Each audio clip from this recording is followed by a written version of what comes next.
I might not, but of course I do want to acknowledge the traditional owners of the land upon which we're gathering, and I do want to pay my respects to elders past and present, and to any elders who might be with us here today. I'm absolutely delighted to be joining you this morning for this special celebration of Doncare's half-century.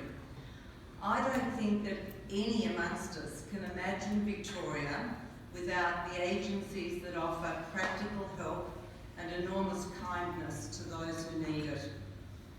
And I'm absolutely certain that we can't imagine Victoria without our almost 1.5 million volunteers.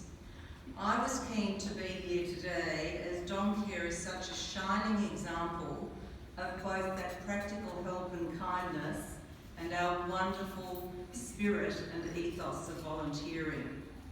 When Doncare opened its doors back in 1969, this community certainly wasn't as enormous and developed as it is now.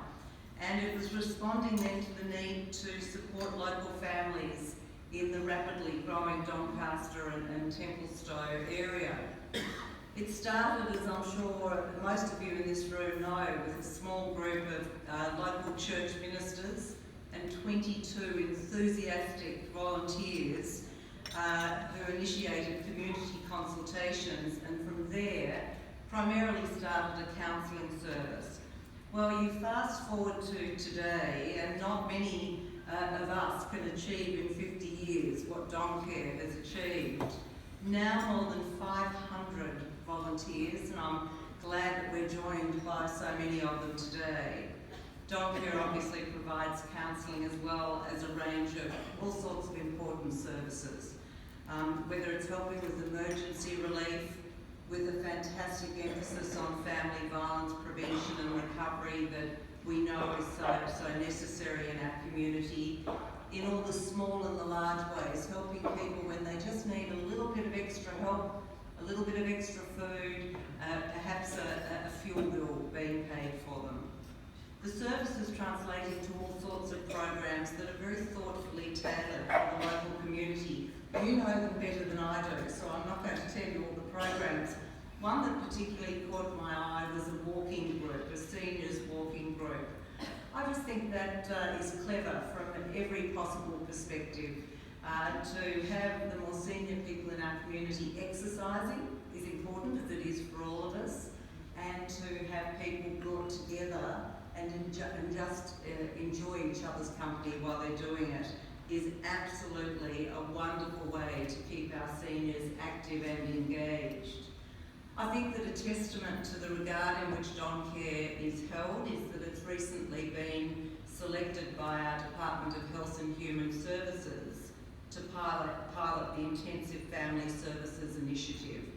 That's going to help families build a safe, more stable and more sustainable environment for their children. You won't be shocked that I picked that out of a number of programs with my background as a children's court magistrate and a family court judge. I know that that's the sort of support that families need, and I'm so delighted that the experience of Doncare will be used in that way. None of this would be possible without your board members and your dedicated staff. May I just say something about the board members? When we're talking about volunteers, it is too easy for us to forget that board members are amongst the finest volunteers that we have in our community. Having been involved in some community boards before I became governor, I know that the time that they take can be enormous. I know that small organisations rely on the skills of their board members. I know how gratifying it is to be a board member, but I never want to forget to thank board members for what they put in. Rosie Batty, of course, is a legend. Even patrons take a lot of time and give a great commitment to what they do. Rosie approaches everything like that, so I know she approaches Doncare like that as well, and she's a wonderful, wonderful quality person to have in that role, and I'm delighted to see her again. Obviously, Doreen's leadership is legendary around here. To have been doing it for 18 years is remarkable, and a testament to your success is just how strong and healthy this organisation is in the help that it gives in the community. Today, though, I do just want to conclude by saying we all know that none of this would be possible without the 112,000 hours that Doncare volunteers give every year. What a particular pleasure it is to acknowledge the volunteers in this National Volunteer Week. And of course, your volunteers also don't just give their time, they give their expertise, but above all, I know that all of you in this room as volunteers give of yourselves, because it's really that people-to-people connection that brings the greatest warmth and the greatest humanity to everything that you do. It's no surprise that at Doncare you talk of for the community, by the community. That's a very, very fitting way to describe this organisation. So that leaves me just to say congratulations, and it is an absolute pleasure to say happy 50th birthday, Doncare. I wish you well in your continuing work. Thank you.